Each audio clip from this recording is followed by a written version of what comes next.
support esports for a long time. We have Nostra, he's drunk, so please don't approach him. And then we have fantastic people also with DreamHack. But anyway, we've got when I look out, I see people over there in esports, and I see a whole host of gamers that play different games. And I'm going to introduce to you a Swedish game developed by a Swedish company, which they've actually played all the games you've played. They've come to DreamHack and they've sat in the rows that you've sat in, to play the games, and they've gone off and they've developed their own game. The game that I'm going to introduce to you, and we're going to give you a kind of a run through of the game, and we'll take some questions later if you have any questions, but also we do have beta keys, so if you've turned up, if you stick around for the presentation, you will get a beta key to the game, and this game isn't even released yet, so you're going to get a chance to play it, and literally you can go away with your beta key, you can sit at your PCs, install it, and you will, they remove the game, but you will be in the game. That's just my head behind me. So it's going to be great. So the game we're going to introduce is going to be Bloodline Champions. Has anyone heard of Bloodline Champions? Yeah. Are you guys excited about Bloodline Champions? Yeah. We're really excited about it too. So I want to introduce... Oh, go on, please. Okay, question. Anyone heard of Bloodline Champions before the introduction at the main stage today?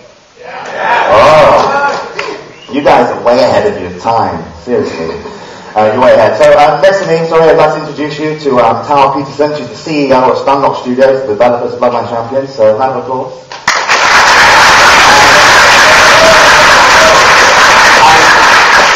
You'll see a lot of Bloodline Champions t-shirts, and these are all the people that have been involved. And they're all gamers, they love esports, and this is why this game, is going to come out and be a great multiplayer experience. So I guess we take them in game and tell them a little bit about it. So Phalanx, if we can get an in-game camera from the laptop. So to introduce the game, if you've played World of Warcraft 3v3 Arena, it's a similar game mod. It's like you're going to go in and you're going to mash up and you're going to try and beat each other. The difference between Bloodline Champions and something like World of Warcraft Arena is that unlike Blizzard, we care about esports, apart from in StarCraft 2. They can have StarCraft 2, but World of Warcraft, not convinced. So we want to create this game to be as competitive and to be, as fun and skillful as possible. And some of the things that Stunlock Studios have done for Bloodline Champions are pretty amazing. For example, you cannot crit. You're not going to have the ability just to crit somebody and get a kill like in World of Warcraft Arena. There is no mana. You don't need to run away. There's no druids, which is always a good thing.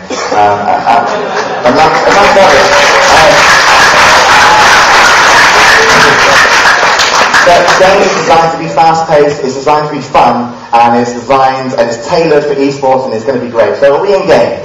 We've got so many cameras, but we haven't got the one in game. I'm coming back up there unless you get us in game soon. So let's get us in game, and then we're going to show you, I guess we can show you a character first, give you a rundown of some of the abilities that each character has, and then we're going to show you some of the best players playing, and I'll try to explain to you just a little bit what's happening, and I'm sure you'll be able to pick it up very quickly if you'll play any kind of Heroes of Europe. Okay, so here we are in game, and we are going to meet our Spear Master. The Spear Master is a melee, damage dealer. Nothing similar to a warrior, nothing similar to anything. Each class in Bloodline Champions has to be very, very unique. It has a unique play style, but you can play it in various different ways. So what we're going to do is, we've got 7 abilities just down the bottom here, so we're going to take you through. The first ability is like your mouse 1 ability. This is just like, I want to come over and punch you in the face ability. So if you just want to damage your opponent and have no real kind of utility, it's your mouse 1. Your mouse 2, which is your second ability, is this one's called a harpoon. The Spear Master will throw a harpoon, and if it hits you, you will then pull yourself into your opponent. So imagine you're trying to get to someone at a distance, you use your harpoon. But all these abilities have cooldowns. And one of the great things about that, when I say you've got to hit them with a harpoon, you actually have to hit them with a harpoon. Unlike Heroes of Europe, where you right-click somebody, or unlike World of Warcraft, where you highlight somebody or use, target macros, you actually will be moving your character with a WASD, and then you have to actually aim the ability with your mouse, and then, so you actually have to aim it, so if he's running across, you will have to try and connect the harpoon, so it's all about skill. The next ability is your spacebar ability. Every class will have an ability that allows them to either escape or kind of like a closing distance. The spacebar ability for the Spearmaster is called Fleet Foot. What it does, it gives you 1.3 seconds of immunity, and you also gain 33% movement speed. So you can either use this ability to stop you getting hurt, or you can use this ability to maybe catch up or position yourself better on an opponent. And everyone has these kind of abilities, so it's a very similar. The next ability is going to be a Whirling Blade. This is, everyone will have like an AoE ability. This is also on a cooldown. I think it's roughly, is it how many seconds? 8.5 seconds. And what it will do is, the Spearmaster will spin around, and he will try and incapacitate the enemies that he hits. And what this means, if you play a rogue, it's like an AoE gouge. So you're going to control your opponents, but the crowd control in the game isn't like your 10-second blind, followed by your 10-second fear, and followed by this. The crowd control is only 2 seconds for this ability. So you have to use it correctly, and it's not going to punish you. The next ability is going to be a shuriken. You're going to throw a shuriken, and if it hits somebody, it will bounce and it will slow them. And the final ability, everyone has like a defensive ability, some more than others, depending on the type of class. This defensive ability is called a kunju. Now what it will do is it will put the Spearmaster in like a trance, and if anyone hits the Spearmaster in those 1.4 seconds, he will automatically counterattack while taking no damage. So when you've got no health and your opponent has very little and you think that you might be able to get a kunju, it could turn the tide of battle. And you have to use these abilities very skillfully. As you can see, they all have cooldowns. Another unique thing for Bloodline champions, which hasn't been used in this kind of game, and we will show you the game soon, I promise, I'll stop talking, is that you have an ultimate bar. So you will start with the health bar, there is no mana bar, but you have an ultimate bar. Each ability, if you are successful in hitting it, as you can see the kunju, it says energy gain 8%. So if you use a kunju, you will gain 8% of your ultimate bar.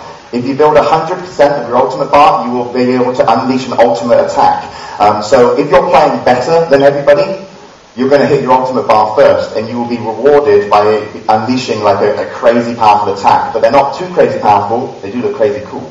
But they are counterable, so it's not like an overpowered ability. I mean, I like Heroes of Newerth, but sometimes I feel when if you hit like level 16 first and you go in with your ultimate, that's great. That's how that game works. But we want to reward you for good play with an ultimate bar. So I guess we're going to go in game.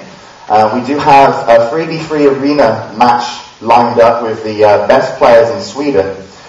And then we have them here. So when you get into a game, you will be automatically in a lobby. There is a matchmaking system. If you go away and you install this, you could instantly play at your skill level, and the matchmaking system works. You will have a choice of all your characters. We are going to be following Puffin, playing the Spearmaster, the guy we've just explained.